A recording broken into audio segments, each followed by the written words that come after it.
Good evening, all, and welcome back.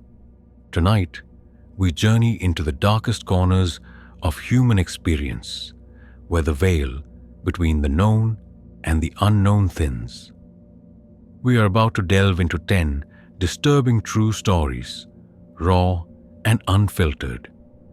These are documented experiences from real people, ordinary individuals whose lives were forever changed by something they cannot explain, leaving them etched with dread. If you're new here, make sure to subscribe for daily true horror content that will haunt your dreams. Hit that notification bell so you never miss when we dive into the abyss of human fear. And let me know in the comments, where are you watching from? I always love seeing where everyone is tuning in. Now, let's begin. Tonight, we begin with the chilling account of a man who dedicated his life to protecting the wilderness, only to find something profoundly unnatural lurking within it. Elias Vance had been a Forest Service patrolman for over 12 years. His office was the vast, silent forests of Oregon. His job meant endless days and nights alone, deep in woods where the trees stood tall and ancient. He saw much beauty: deer grazing in meadows, eagles soaring high above, rivers carving paths through rock. But he also saw the harsh, unforgiving side of nature. His work often placed him far from any help, in places where the world felt raw and untamed. He was used to the silence, the rustling leaves, the calls of distant animals. He knew the woods were full of secrets, but he thought he knew all their normal ones. But what happened on a routine patrol in the deep woods of Oregon showed him that some things are not just wild, but utterly alien, and they watch us from the shadows. It was a crisp autumn afternoon, the kind where the air smells of pine needles and damp earth. Elias was driving his beat-up pickup truck down a seldom-used logging trail, checking for illegal camping and signs of fire hazards. Sunlight dappled through the tall firs and hemlocks, painting shifting patterns on the forest floor. The only sounds were the crunch of his tires on gravel and the distant caw of a crow. He felt a deep peace, the calm that came from being truly alone in nature. His radio was on, playing some classic rock softly, but mostly he listened to the forest. He had done this thousands of times. It was routine. He knew this part of the forest well. Every ridge, every stream, every old growth stand. He felt safe, at home. He rounded a bend in the trail, and that feeling of peace instantly vanished. Something was wrong. The air grew heavy, like before a thunderstorm, but there were no clouds in the sky. The familiar chirping of birds, the buzzing of insects, even the distant crow calls, all of it had stopped. The forest had gone silent. It was an unnatural stillness, a quiet so profound it felt like a pressure against his eardrums. Elias slowed his truck, his foot easing off the gas. He looked around, scanning the dense trees. Nothing seemed out of place. No smoke, no broken branches, no signs of a disturbance. Yet, his gut clenched. He felt a primal unease, the kind that whispers of danger. He told himself it was just a strange pocket of silence. Maybe a hawk had just flown over, sending smaller animals into hiding. He tried to rationalize it, to push away the growing feeling of dread. But his instincts, honed by years in the wilderness, told him something was very wrong. He drove on for another mile, the silence clinging to the truck like a shroud. The hair on the back of his neck stood up. He felt watched, a cold, prickling sensation on his skin. Then he saw it. Through a gap in the trees, about 50 yards off the trail, stood a figure. It was partially hidden by thick undergrowth, but Elias could see enough to know it wasn't an animal. It was too tall, too slender, almost like a shadow stretched out of proportion. It seemed to be observing him, perfectly still. He quickly stopped the truck, killed the engine, and grabbed his binoculars from the seat beside him. His hands trembled slightly as he brought them to his eyes. Through the lenses, the figure came into sharp focus. What he saw stole his breath. It was undeniably human-shaped, but not human. It stood at least 8 feet tall, maybe more, its body impossibly thin, almost skeletal. Its skin was a pale, almost white color, and seemed to reflect the dappled sunlight in a sickly way.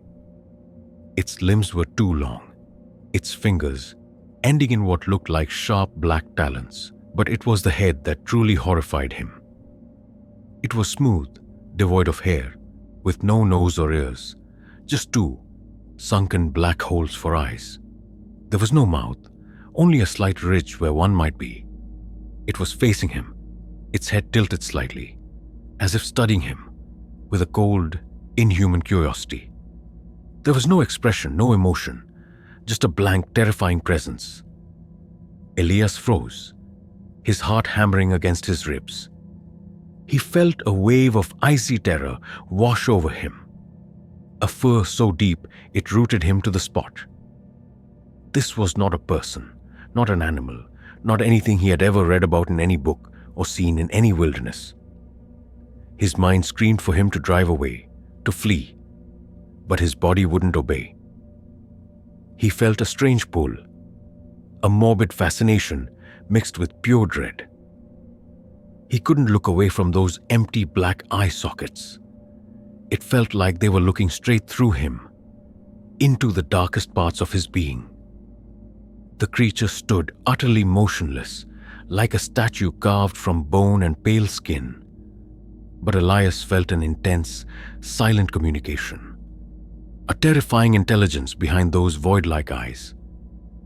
He couldn't stand it anymore. He slowly lowered the binoculars, his hands shaking violently. He fumbled for the keys in the ignition, his fingers clumsy with fear. He had to get out of there. He had to.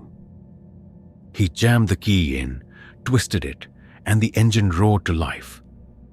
The sudden noise broke the oppressive silence, and in that instant, the creature moved.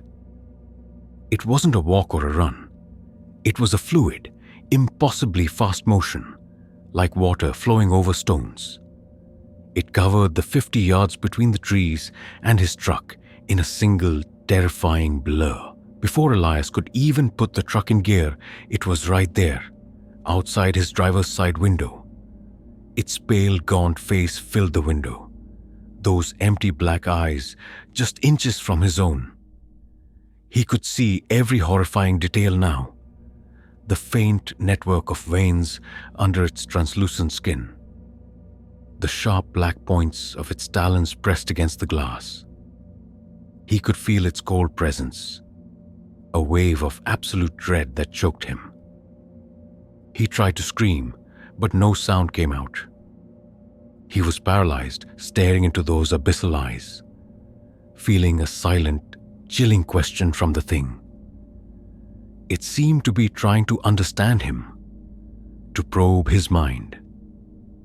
He could feel its presence inside his head, a cold alien touch that made his brain ache.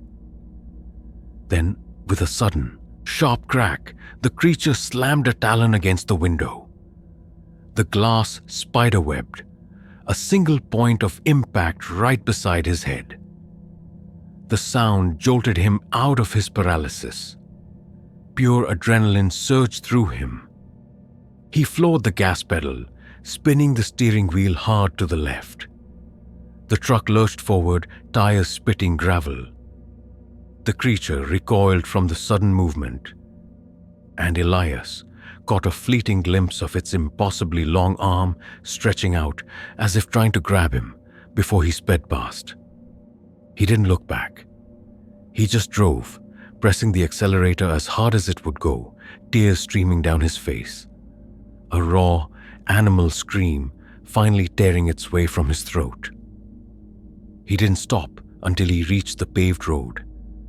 Then he didn't stop until he reached the ranger station, some 2 hours later. He stumbled out of the truck, still shaking, and nearly collapsed. His co-workers found him pale, gasping for air, staring wildly at his shattered window. He tried to tell them what he saw, but the words wouldn't come out right. They thought he'd had a panic attack, or maybe a run-in with a bear. No one believed him, not really. How could they? Elias Vance retired from the Forest Service 6 months later. He couldn't bring himself to go back into the deep woods. The memory of that pale, silent creature, its empty eyes and the sound of its talon cracking his window, was burned into his mind. He still sees those eyes in his nightmares, cold and knowing. The utter silence of the forest now fills him with a deep, unsettling terror. He knows there are things out there that defy all reason, things that shouldn't exist, things that watch us from the unseen parts of our world. He moved to a small town, far from any dense forest, but the horror followed him. He lives with the knowledge that he was truly seen that day, not just observed, but studied by something utterly alien. It left him with an unshakable certainty that humanity is not alone, and that some encounters are not meant to be survived unchanged.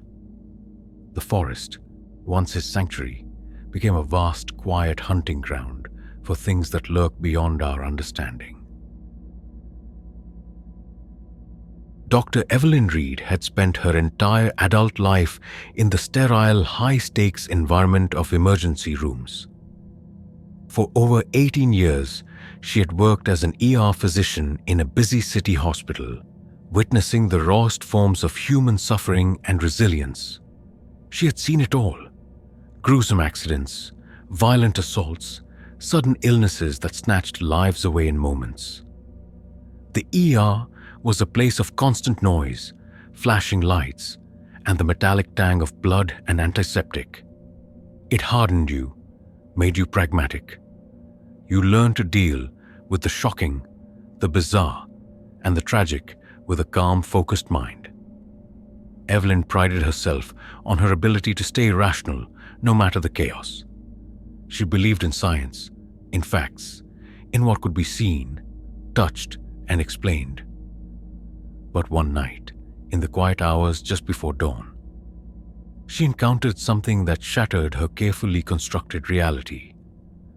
Something that defied every medical and scientific principle she held dear. It wasn't a patient's physical ailment that haunted her, but a presence, an impossible, ancient malevolence that brushed against her world.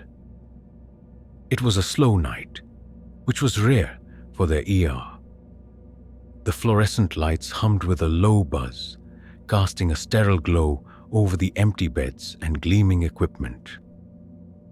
The usual cacophony of beeping machines and urgent voices was replaced by a hushed quiet, broken only by the distant murmur of nurses at the station and the occasional squeak of a shoe on the polished floor. Evelyn was reviewing charts, sipping lukewarm coffee, feeling a rare moment of peace. The air was cool, smelling faintly of disinfectant. She looked forward to getting home, taking a hot bath, and getting a few hours of sleep before her next shift. This was the calm before the storm, she often thought, but tonight, the storm never seemed to arrive. The quiet felt almost unnatural, too heavy for a bustling city hospital. It was an unusual stillness, almost eerie.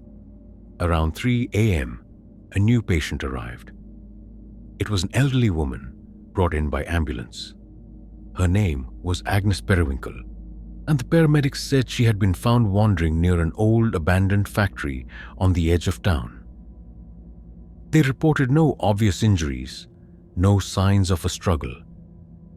She was simply confused, disoriented, and terribly frail. They suspected hypothermia or perhaps a stroke. Evelyn went to assess her. Agnes was small, her skin like parchment, her eyes wide and unfocused. She was wrapped in a thin hospital blanket, shivering despite the warm room. She mumbled to herself, her words slurred and indistinct. Evelyn began her examination. As she listened to Agnes's heart, she noticed something odd. The woman's skin was unusually cold, much colder than one would expect, even for someone exposed to the elements. And there was a faint, almost imperceptible scent clinging to her.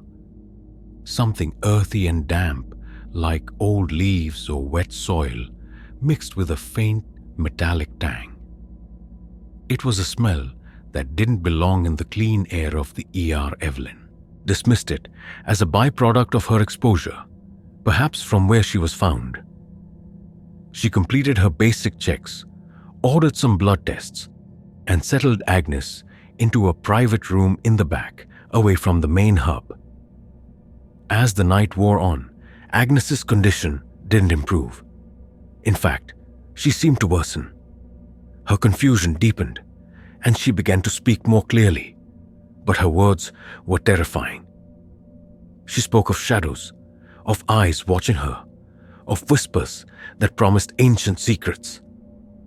She would suddenly sit bolt upright in bed, pointing at empty corners of the room, her frail finger trembling, her eyes wide with unadulterated terror.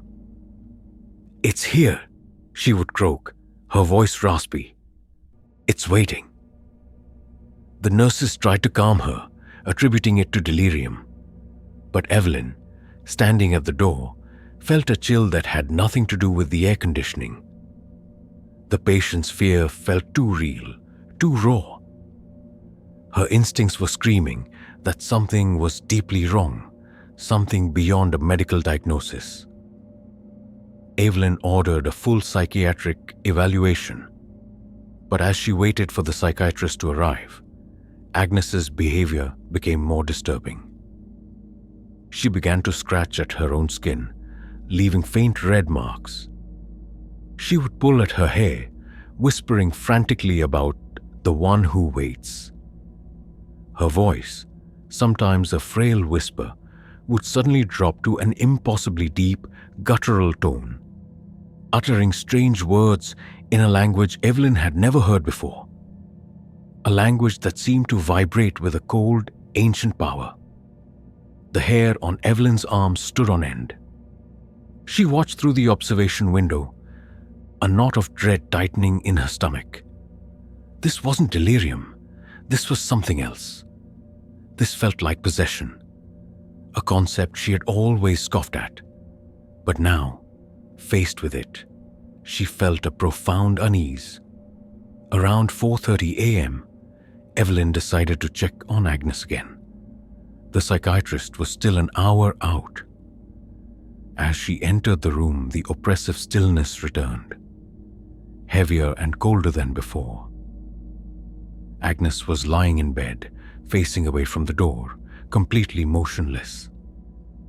The blanket had fallen away, revealing her thin, bony back. Evelyn approached cautiously, a strange sense of foreboding washing over her. "Agnes?" she asked softly. No response.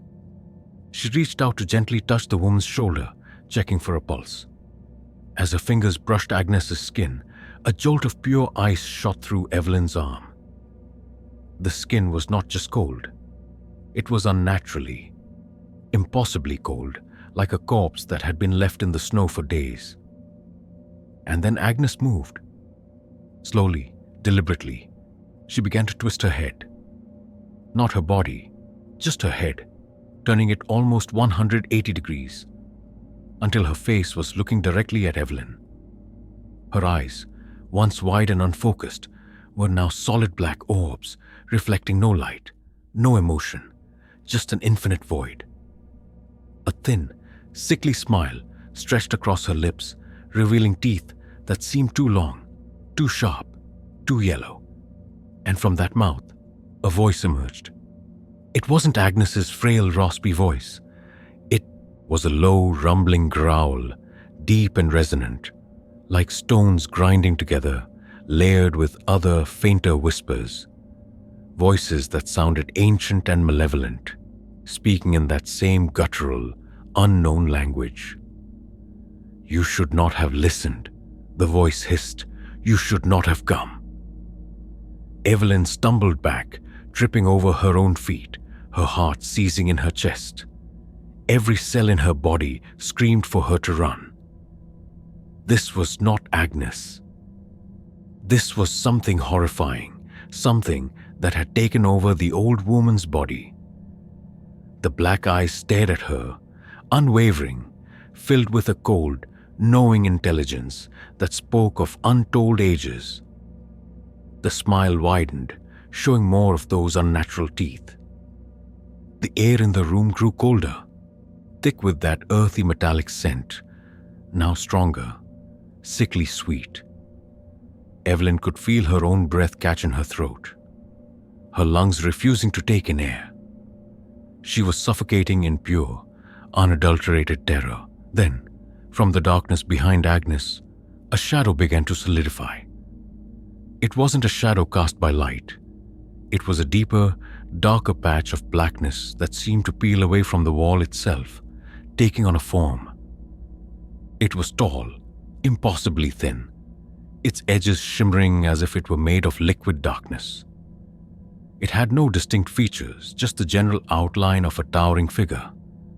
But Evelyn could feel its immense, terrifying presence. It stretched out a shadowy arm towards Agnes, a gesture of ownership. Evelyn found her voice, a strangled scream that tore from her throat. She spun around and bolted from the room, running faster than she ever had in her life. She didn't stop until she reached the main nurse's station, gasping for air, her heart pounding like a drum against her ribs. "Get security. Something's in room 12, she yelled, her voice hoarse with terror. The nurses looked at her, confused, then concerned. They tried to calm her, thinking she was overtired or stressed. But Evelyn pointed back down the hallway, her hand shaking uncontrollably. "No, you don't understand. It's not Agnes. It's not human." When security and a few brave nurses cautiously approached room 12, they found Agnes Periwinkle. She was lying peacefully in bed, eyes closed, her breathing shallow but normal. The room was empty otherwise. No shadows, no cold, no metallic smell. The shattered window, the talons, there was nothing. Everything was exactly as it should be. Agnes herself was unresponsive, falling into a deep coma. She passed away quietly a few hours later, never waking up. The official cause of death was attributed to complications from exposure and old age. Evelyn Reed never set foot in an ER again. She left medicine entirely, unable to reconcile her scientific mind with the profound horror she witnessed. The image of Agnes's twisted head, those black eyes, and that ancient growling voice is burned into her memory. She often wakes up in the dead of night, convinced she can still hear those multi-layered whispers, the sound of ancient secrets being revealed. She lives with the chilling certainty that there are forces at play in our world that lie far beyond the reach of science and medicine. Malevolent entities that can wear human skin and speak with the voices of the dead. The sterile environment of the hospital, once a place of safety and reason, became the stage for her terrifying encounter with the utterly inexplicable. Some illnesses she now understands are not of the body, but of the soul. And some patients carry burdens far older and darker than any doctor can hope to cure. The horror followed her home, clinging to her like that earthy metallic scent. She knows that some communications are not meant to be heard by individual minds, but by entire species. Marcus Rodriguez had spent over 15 years working as an emergency dispatcher. His world was a constant stream of frantic voices, sirens wailing, and the chilling urgency of life or death situations. He was the calm voice in the storm, the first line of defense against chaos. He had guided people through heart attacks, helped deliver babies, and talked desperate individuals down from the brink. He heard screams, cries, whispers of fear, and the heartbreaking silence of loss. His job was to stay rational, to extract information, to send help. He prided himself on his steady nerves and his ability to separate emotion from the facts. He thought he had heard every type of human distress imaginable. But one night, a call came through that shattered his composure. A call that was less about human suffering and more about something ancient and profoundly wrong. It was a cry for help from a place that shouldn't exist, from a victim who wasn't human, speaking with a voice that still echoes in his nightmares. It was a quiet Tuesday night after midnight. The city was asleep and the usual flurry of calls had slowed to a trickle. Marcus sat in his darkened cubicle, the glow of his computer screens illuminating his face. The air conditioning hummed softly, and the distant chatter of his colleagues was muted. He was sipping a cold soda, feeling the familiar rhythm of the night shift. He had just finished handling a routine fender bender report and was looking forward to a brief moment of peace before the next emergency. The feeling was almost serene, a rare calm in the storm of his profession. This was a normal night, nothing out of the ordinary. Then his phone rang. It was an incoming 911 call. Marcus picked it up, expecting the usual. 911, what's your emergency? He asked, his voice clear and practiced.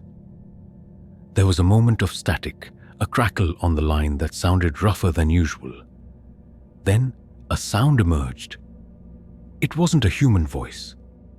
It was a series of guttural clicks and whistles, like something struggling to form words, layered over a deep resonant growl.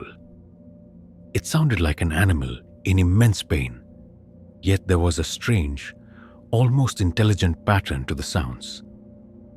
Marcus frowned, leaning closer to the receiver. "Hello? Can you hear me?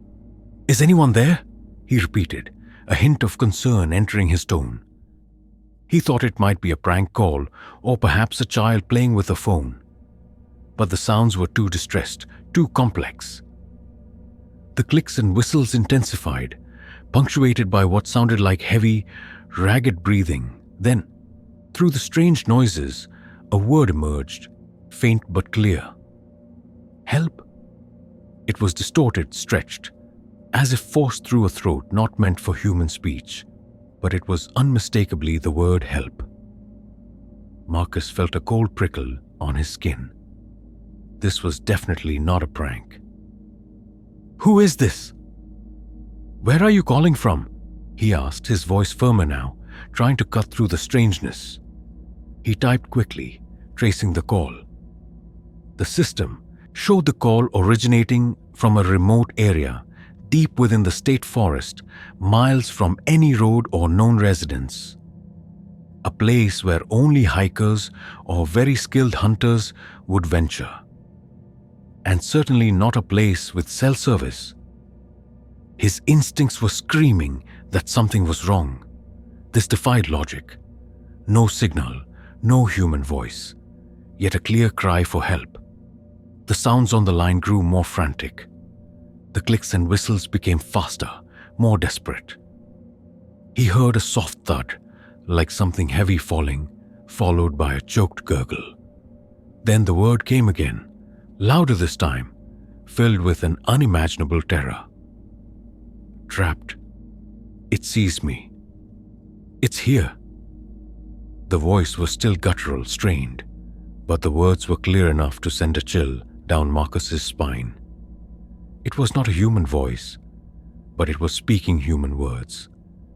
And the terror in that voice was palpable, raw, and utterly horrifying. He felt a deep, profound unease settle over him. He quickly transferred the call to a supervisor, trying to keep his own voice steady. "I have a strange one, sir. Possible animal attack, but the voice." His supervisor, a grizzled veteran named Frank, listened for a moment, his brow furrowed in disbelief. Frank took over the line, trying to get more information, but the voice on the other end only repeated "trapped," and "it sees me," interspersed with those chilling, non-human sounds. The background noise on the line was also unsettling. A low, rhythmic scraping, like something heavy being dragged over rough ground, and a faint, high-pitched whine that seemed to reverberate with a deep coldness. Marcus watched Frank, whose face grew paler with each passing moment. He could see the doubt and confusion turning into something akin to fear in his supervisor's eyes. They checked the GPS signal again. Still the same remote forest location. "No way a cell signal gets out there," Frank muttered, more to himself than to Marcus. "And what the hell is that sound?" Suddenly, the voice on the line changed. The clicks and whistles stopped.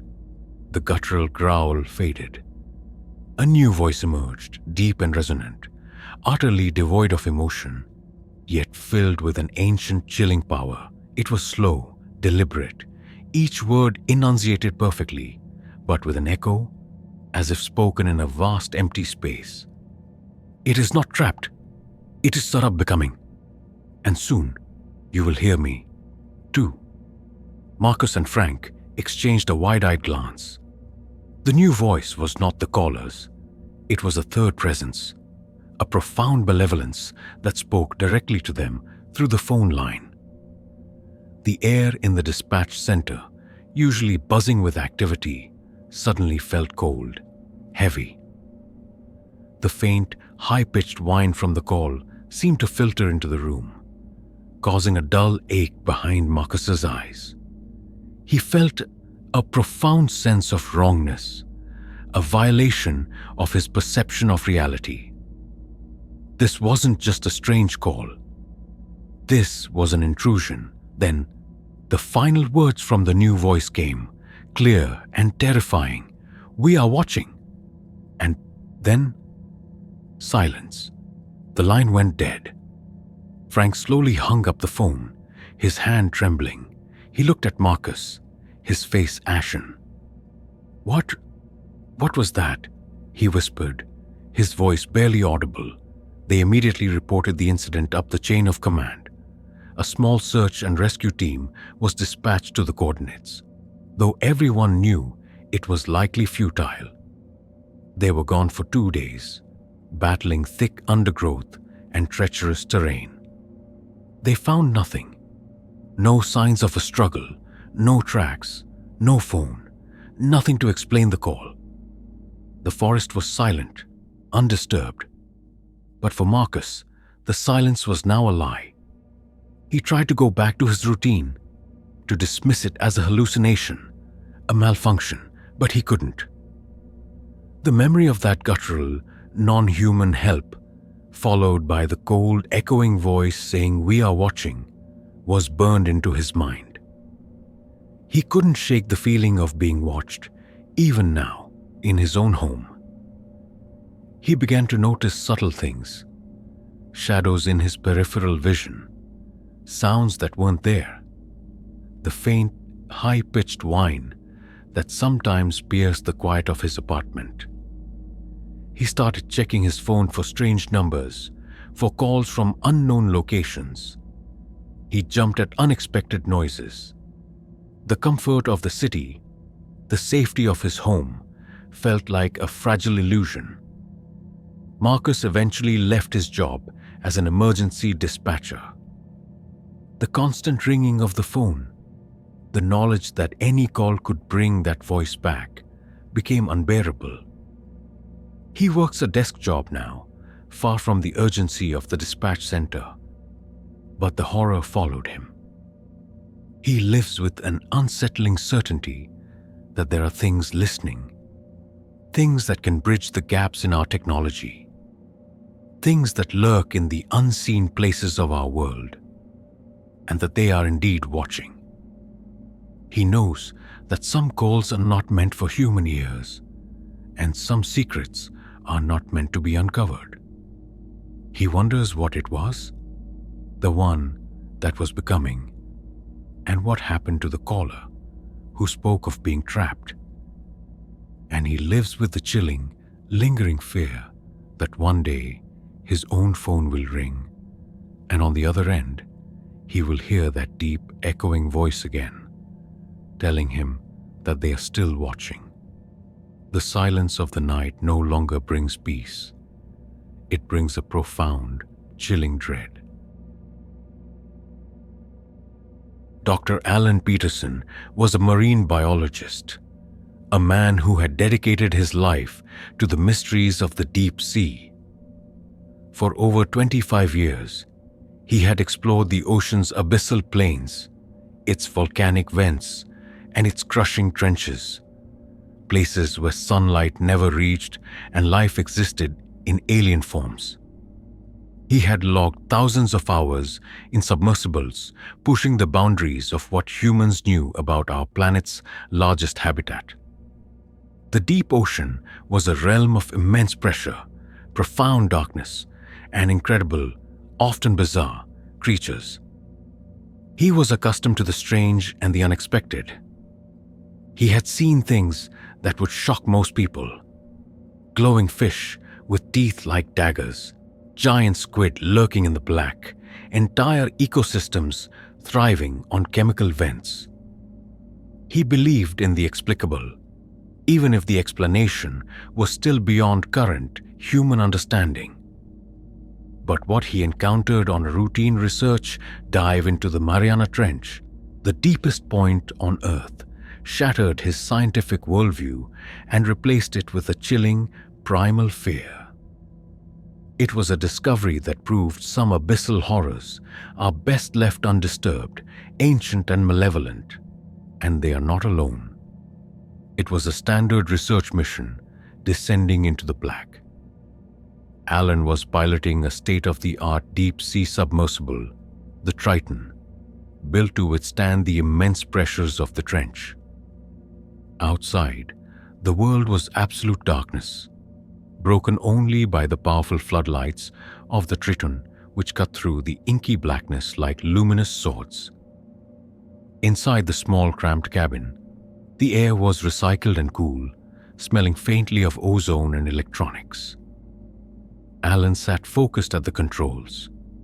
His co-pilot, a young intern named Sarah, monitoring the various sensors and readouts. The hum of the Triton's systems was a constant, comforting presence.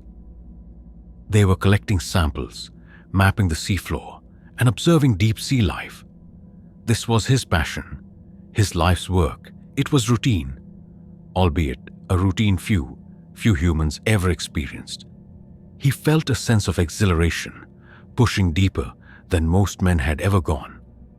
They were at nearly 35,000 feet, close to the Challenger Deep, when Sarah pointed at a sonar reading.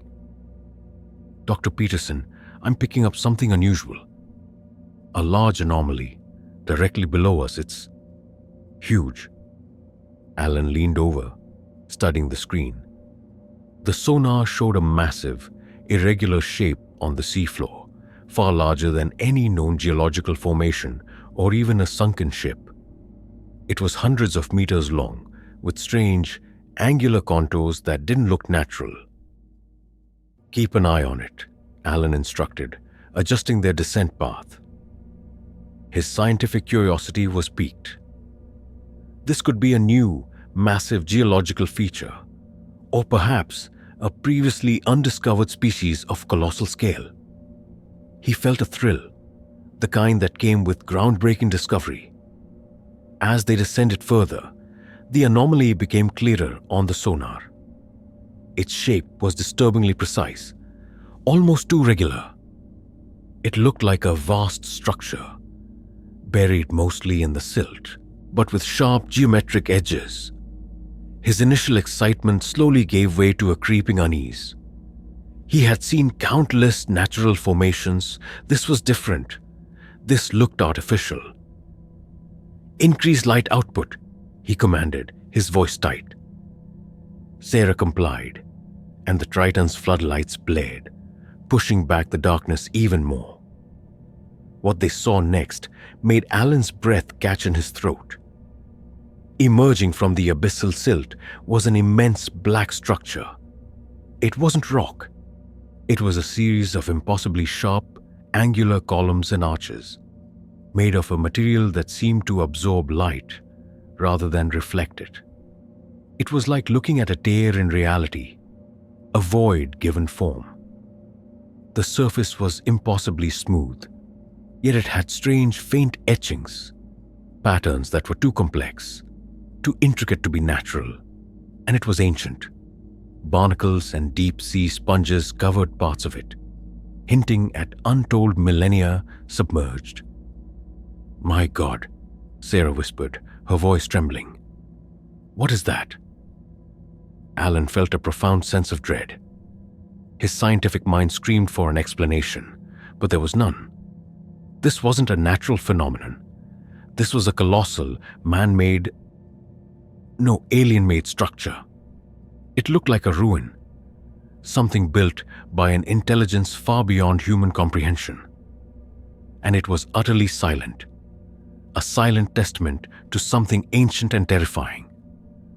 His instincts, honed by years of navigating the dangers of the deep, were screaming that something was fundamentally wrong. This discovery felt like an intrusion, like they were trespassing on something sacred and deadly. The air in the submersible grew cold, despite the life support systems. As they approached, slowly circling the perimeter of the structure, Alan noticed something else. Along the face of one of the immense columns, there were openings. Not windows, but dark, perfectly circular holes, like tunnels leading into the black heart of the structure. And from these openings, a faint, rhythmic pulsing of light emanated. It was a soft internal glow, not bright enough to illuminate the trench, but visible through the openings. It was a dull crimson light, pulsing with a slow, deliberate beat, like a monstrous heart. "Zoom in on those openings," Alan ordered, his voice barely a whisper. Sarah adjusted the external cameras. As the camera zoomed, the pulsing red light grew clearer. And then Alan saw movement within the tunnels. Something was moving inside. Something long and sinuous, like a collection of dark, impossibly thin tentacles, twisting and coiling in the crimson glow. They were too numerous, too fluid, too utterly unlike any known deep-sea creature. They were like living shadows, writhed with a terrifying grace. Suddenly, the red pulsing light intensified, growing brighter, faster. The rhythmic beat became a frantic throb. A low-frequency hum resonated through the submersible's hull, making the entire vessel vibrate. Alan and Sarah gasped, grabbing onto their consoles. It felt like the entire structure was waking up, responding to their presence. From the largest of the circular openings, something began to emerge. It was vast, indescribably large, filling the entire opening. It was not solid, but seemed to be composed of countless shimmering black strands, coiling and uncoiling like a living, impossible darkness. It pulsed with that same crimson light, emanating from deep within its form. It had no discernible head, no eyes, no recognizable features, just a shifting, undulating mass of pure, malevolent energy. It moved with a slow, deliberate grace, flowing out of the opening like thick, dark smoke. Alan could feel its presence, a profound and ancient intelligence radiating from it, washing over him like a wave of icy terror. It was not just an animal, it was a cosmic entity, a sentient abyss. A piercing, high-pitched shriek suddenly erupted from the Triton's comm system, overriding all other sounds. It was a sound that seemed to tear through the very fabric of his being, a noise of pure agony and despair, yet somehow alien, non-human. Sarah clapped her hands over her ears, whimpering. Alan felt a searing pain in his head, as if his brain was being squeezed. The shriek seemed to come from the structure itself, or from the creature, or from somewhere deeper, beyond comprehension. "Get us out of here," Alan screamed, slamming his hand on the ascent button. The Triton's thrusters engaged, pushing the submersible upwards, away from the horrifying structure. He didn't care about samples, about data, about discovery. He only cared about escape. He watched in the external monitors as the shimmering black mass continued to pour out of the opening, growing larger and larger, its crimson internal light pulsing faster and faster, like a beating heart of pure darkness. The shriek continued, seemingly chasing them, echoing through the immense pressure of the water. Alan pushed the Triton to its absolute limit, racing towards the surface, towards the light, towards any semblance of sanity. He could feel the pressure on his mind, the lingering echo of that shriek, the chilling sensation of ancient eyes watching their desperate flight. They eventually reached the surface, shaken and pale. The other crew members were concerned by their obvious distress, but Alan and Sarah couldn't bring themselves to explain what they had seen. How could they? Who would believe them? They submitted a vague report about unusual geological formations and equipment malfunction. Alan Peterson resigned from the marine biology program a few months later. He could no longer face the ocean, not the deep ocean anyway. The vast, dark expanse now filled him with an unspeakable dread. The memory of that impossibly ancient structure and the shimmering black entity that emerged from it haunts his every waking moment. He sometimes hears that high-pitched shriek in his nightmares, a sound that promises an ancient, horrifying awakening. He knows now that the deep sea holds secrets far older and more terrible than humanity can ever imagine, and that some of those secrets are not just sleeping, but actively watching, waiting for the right moment to emerge. He lives with the chilling certainty that humanity is but a fleeting flicker on the surface, while beneath, in the crushing darkness, truly alien intelligences stir. The deep is not empty, but filled with horrors beyond our ken, and he has seen one. The horror followed him home, and into his dreams, echoing with the shriek of the abyss. Some places are cheap because the previous guests never lived to leave bad reviews. Some communications are not meant to be heard by individual minds, but by entire species. Captain Anya Sharma had spent over 10 years as a commercial airline pilot, commanding massive passenger jets across continents and oceans. The sky was her domain, a place of order, precision, and predictable physics. She had navigated through turbulent storms, handled minor mechanical failures, and guided her aircraft through countless thousands of miles of clear blue skies and starry nights. Her job demanded absolute focus, nerves of steel, and an unwavering trust in technology and training.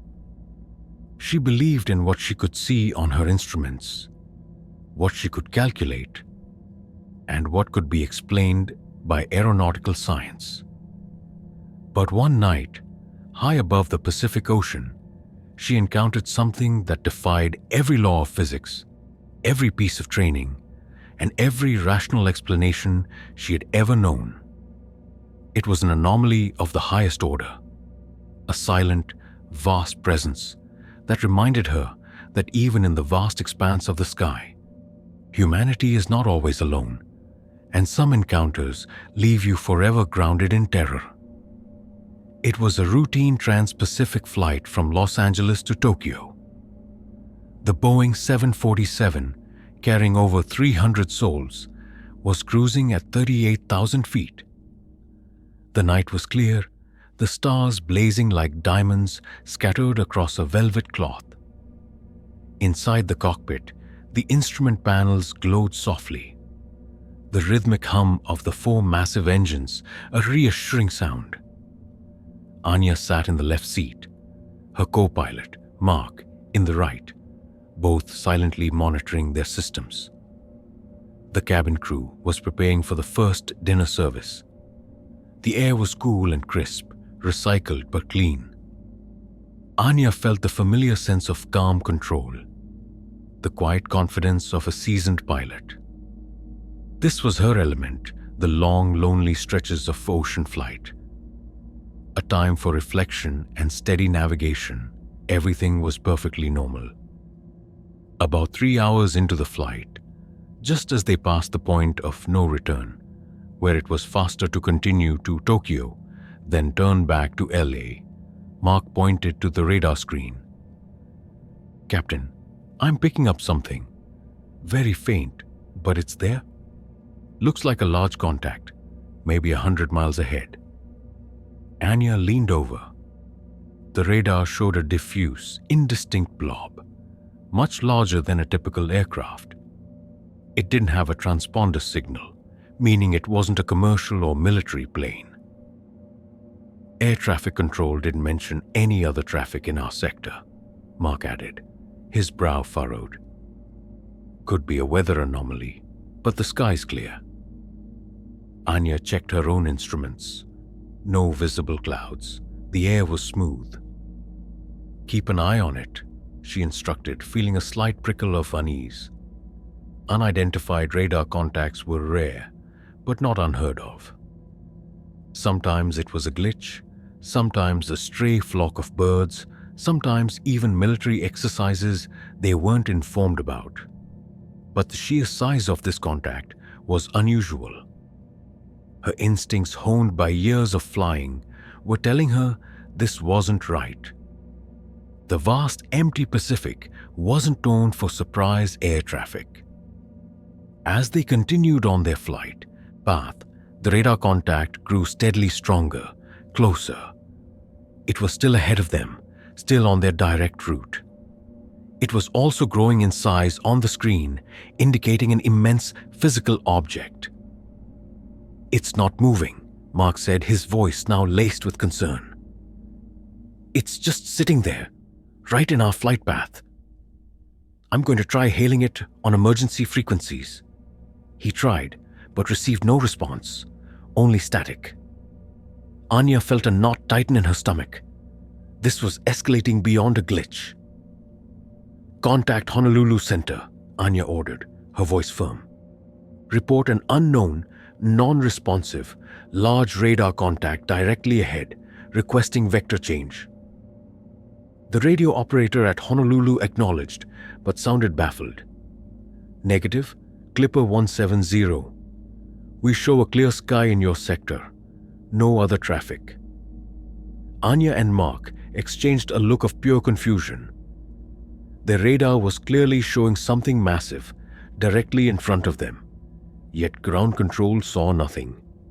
It was physically impossible for something that large to be invisible to ground radar, especially one as powerful as Honolulu's. Unless It wasn't a normal object. A cold shiver ran down Anya's spine. The air in the cockpit suddenly felt heavy, thick with an unspoken dread. "All right, prepare for evasive maneuver," Anya decided, taking manual control. "We're going to vector around it, 5 degrees left, maintain altitude."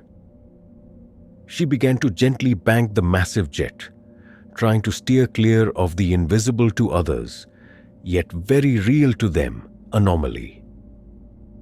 As she began the turn, a new alarm blared in the cockpit. The proximity sensor designed to detect obstacles very close to the aircraft suddenly went off, screaming a warning.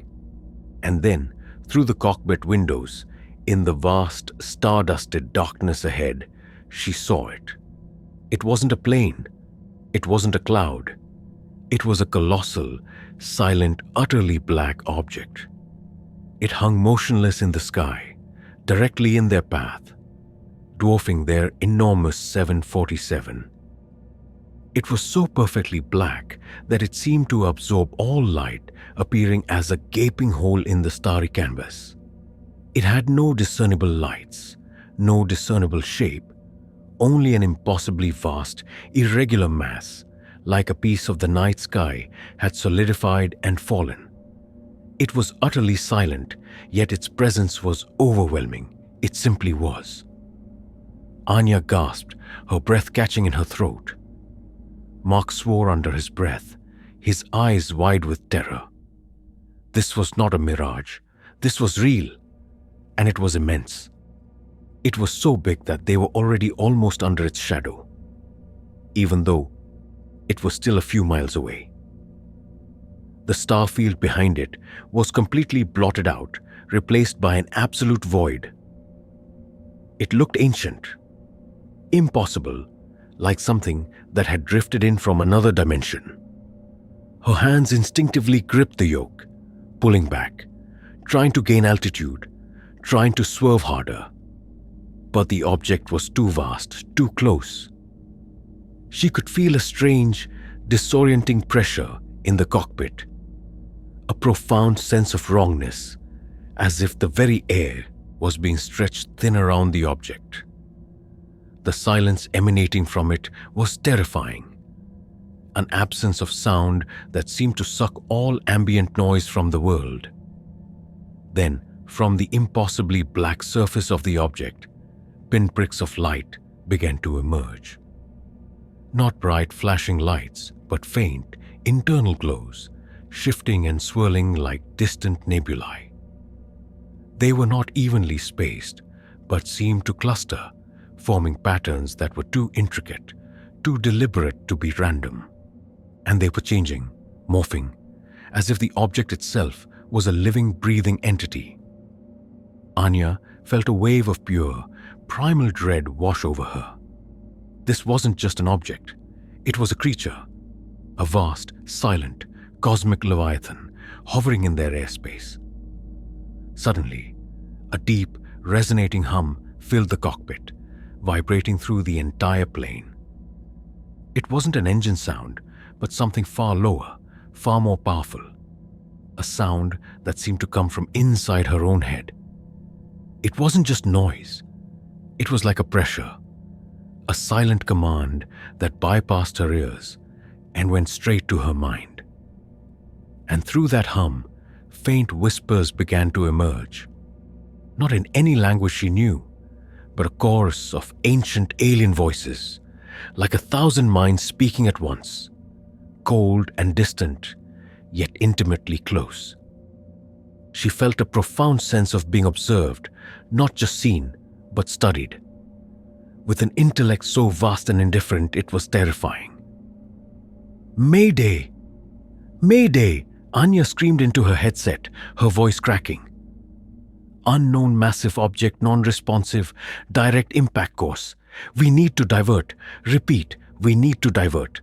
But the response from Honolulu was garbled, full of static. The hum was overwhelming, making communication impossible. The plane was now directly under the colossal object. Its shadow swallowed them whole, plunging the cockpit into a deeper, unsettling darkness, even with the internal lights on. The internal lights of the cockpit flickered erratically, as if struggling to exist in the presence of this immense darkness. Then, as quickly as it appeared, it was gone. The hum vanished, the whispers ceased, the colossal black shapes simply winked out of existence, leaving behind only the vast, star-dusted night sky. The proximity alarm stopped blaring. The cockpit lights stabilized. The air felt lighter, though Anya and Mark were left gasping, trembling, their hearts pounding against their ribs. They sat in stunned silence for a long moment, staring at the empty sky ahead. No trace of the object remained on their radar. Honolulu Center was back to normal, still showing clear skies. When they landed in Tokyo, Anya and Mark filed a detailed, though carefully worded, report about a severe atmospheric disturbance and an inexplicable instrument malfunction. They both knew it was a lie, but what else could they say? Captain Anya Sharma never flew long-haul flights over the ocean again. She transferred to domestic routes, always staying overland, always in daylight. The memory of that colossal silent, black presence and the chilling hum of those ancient whispers forever shattered her faith in the predictable world. She often finds herself staring at the night sky, a deep, unsettling dread in her heart, convinced that something vast and unknowable still sails the silent currents of the upper atmosphere.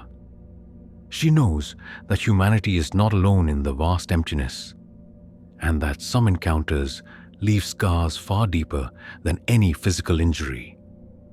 The sky, once her sanctuary, now holds a profound and terrifying secret. The horror followed her home, in the lingering chill of a presence that was both everywhere and nowhere, a silent watcher in the cosmic dark. Some places are cheap because the previous guests never lived to leave bad reviews. Some communications are not meant to be heard by individual minds, but by entire species. Sergeant Ben Carter had served over 2 decades as a park ranger in some of America's most remote national parks. His life was spent patrolling vast wilderness, protecting wildlife, and ensuring the safety of visitors who dared to venture into the wild. He knew the mountains, the deserts, and the deep forests like his own backyard. He had faced down grizzlies, survived blizzards, and rescued countless lost hikers. His job was one of solitude, vigilance, and an intimate understanding of nature's raw power. He believed in the tangible, the explainable, the laws of the natural world. But what he encountered on a routine winter patrol in the rugged snow-covered mountains of Glacier National Park broke his understanding of reality. It was a silent, impossible horror, a predator that moved with unnatural grace and left behind no trace, only profound, lingering terror. It taught him that some things in the wilderness are not just wild, but utterly alien, and they hunt in ways we cannot comprehend. It was the dead of winter, and a heavy blanket of fresh snow covered everything in Glacier National Park. The temperature was well below freezing, and the wind howled through the high passes, carving drifts into sculptural forms. Ben was on snowmobile patrol, checking remote cabins and trail markers. The park was mostly empty of visitors this time of year, making it even more isolated and quiet. The engine of his snowmobile was the only sound breaking the profound silence, a mechanical drone against the vast, still wilderness. The air was sharp and icy, biting at any exposed skin. He had his heavy winter gear on, his face covered by a balaclava, but the cold still seeped in. He loved the solitude of winter patrols, the stark beauty of the snow-covered peaks and frozen lakes. It felt like being on another planet, pure and untouched. Everything felt normal, a harsh but beautiful routine. He was deep in a rarely visited valley, surrounded by towering snow-laden firs, when he noticed something odd. The silence, already deep, became absolute. Even the subtle creak of the snow under his snowmobile seemed to vanish. The wind, which had been a constant companion, suddenly died down. It was an unnatural stillness, a quiet so profound it felt like a heavy blanket pressing down on him.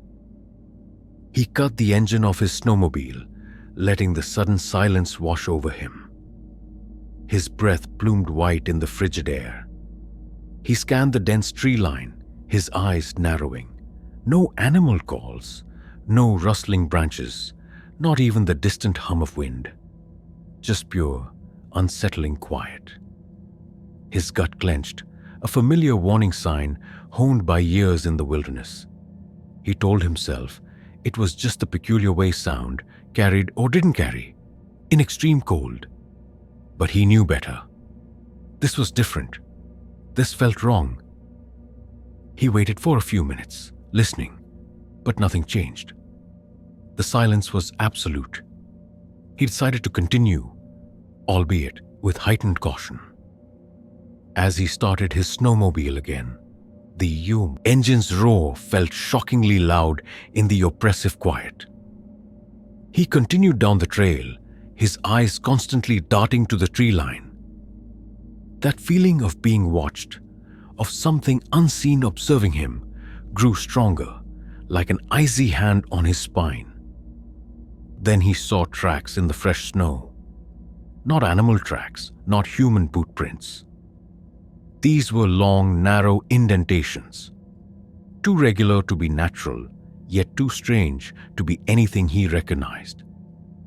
They were roughly 3 feet apart, perfectly straight, as if something incredibly heavy had simply pressed down on the snow without sliding or disturbing the surrounding powder.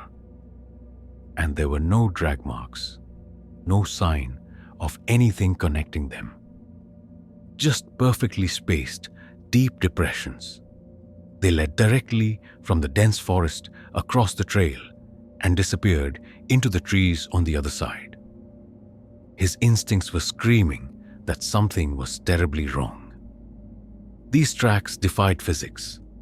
Nothing heavy could leave such clean, undisturbed prints in fresh powder without sinking or dragging. Ben stopped his snowmobile again, his heart beginning to pound. He dismounted, pulling his rifle from its holster.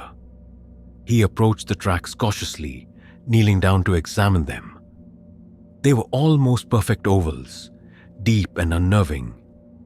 He touched one, expecting to feel solid ice, but his glove sank slightly into surprisingly soft cold snow, just as if something had pressed it. The tracks radiated an unsettling cold, colder even than the frigid air around them. He stood up, scanning the tree line again, his rifle ready. Every fiber of his being screamed danger. Suddenly, a shift in the air. Not a sound, but a ripple, like heat rising from asphalt on a summer day. Only this was in sub-zero temperatures. It happened at the edge of his vision, in the dense firs where the tracks disappeared. He whipped his head around, raising his rifle. Nothing. Only the silent, snow-laden trees. But he knew, with a certainty that chilled him to the bone, that something had just moved there, something massive, yet unseen. He felt its presence then, a profound, overwhelming sense of being hunted. It wasn't the feeling of a bear or a wolf. This was something intelligent, something malevolent, something that knew he was there and was toying with him. The air grew even colder, and he could see his own breath misting frantically. He could smell nothing, hear nothing, Yet the presence was palpable, pressing down on him. Then another ripple, closer this time, just behind a thick fir tree. He fired his rifle, the shot echoing like thunder through the silent valley. The sound of the gunshot was shockingly loud. He saw bark splinter from the tree where he aimed, but there was no cry, no sound of anything hit. Just the silence, returning even more heavily after the shot. Suddenly, the snow on the branch of a nearby fir tree, directly above where he had seen the ripple, shifted. A shower of snow fell silently to the ground. And then slowly, a shape began to emerge from the air itself. It was translucent at first, like shimmering heat, but then it solidified, taking on a form so terrifying, Ben could only stare in horror. It was immense, easily 10 feet tall and slender, almost skeletal, like the outline of a giant, emaciated human. Its skin was the color of fresh snow, almost white, and seemed to blend perfectly with the snowy landscape. Its limbs were impossibly long and thin, ending in long, sharp talons that glittered faintly. But its head was smooth, devoid of any features, no eyes, no nose, no mouth, just smooth, unblemished white bone. Yet he felt an intense knowing stare from it, a cold intelligence that penetrated his very soul. It moved with a slow, deliberate grace, like a silent, ghostly dancer. But its movements were too fluid, too unnatural for any creature he knew. It raised one of its impossibly long arms, its taloned hand pointing directly at him. There was no sound, but Ben felt a piercing, icy pain erupt in his mind, like 1,000 needles pricking his brain. He tried to scream, but his throat was constricted, no sound emerging.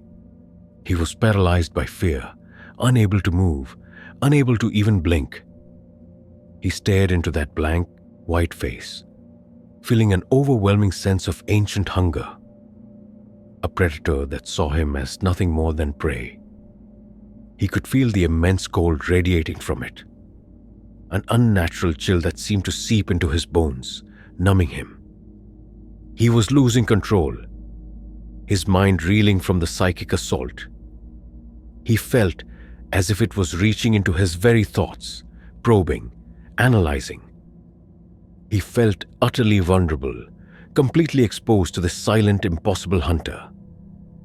Then, just as he thought his mind would break, the creature took a single, impossibly long stride. It covered 20 feet in a blink, and in that instant, it was no longer in front of him. It was behind him. He felt its icy breath on the back of his neck, a cold so profound it felt like a burn. He tried to spin around, but his body wouldn't obey. He felt its taloned hand brush against his shoulder, a touch that felt like death itself. Adrenaline, pure and raw, finally broke through his paralysis. He screamed, a guttural primal sound, and stumbled forward, blindly running towards his snowmobile. He scrambled onto it, fumbling with the keys, his hands shaking so violently he could barely insert them. He twisted the key, and the engine roared to life. He didn't look back. He simply slammed the throttle, sending the snowmobile hurtling down the trail, leaving a rooster tail of powder in his wake. He drove faster than he ever thought possible, tearing through the silent valley, his heart pounding in his chest. He didn't stop until he reached the ranger station, hours later, covered in snow and ice, shaking uncontrollably. His fellow rangers found him huddled in his office, pale and gasping for air, staring wildly at the empty doorway. He tried to tell them what he saw, but the words sounded insane, even to his own ears. A silent, invisible, bone-white creature with no face, hunting him in the snow. They listened with concern. attributing it to hypothermia and a vivid hallucination. Sergeant Ben Carter retired from the Park Service a year later. He couldn't go back into the deep wilderness, especially not in winter. The memory of that silent, bone-white horror, its blank face and the icy touch on his shoulder, was burned into his mind. He still sees it in his nightmares. A silent hunter stalking him through endless snow. The quiet of the winter woods now fills him with an unspeakable dread. He knows there are things that defy explanation, things that hunt in the profound stillness of remote places, things that can vanish as easily as they appear, leaving only terror in their wake. He moved to a warmer climate, far from any mountains or snow, but the horror followed him. He lives with the chilling certainty that humanity shares this world with entities beyond our comprehension, silent predators that exist just at the edge of our perception, and that he was merely lucky enough to escape one.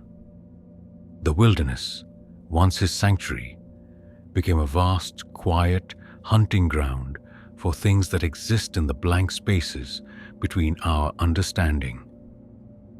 Some places are cheap because the previous guests never lived to leave bad reviews. Some communications are not meant to be heard by individual minds, but by entire species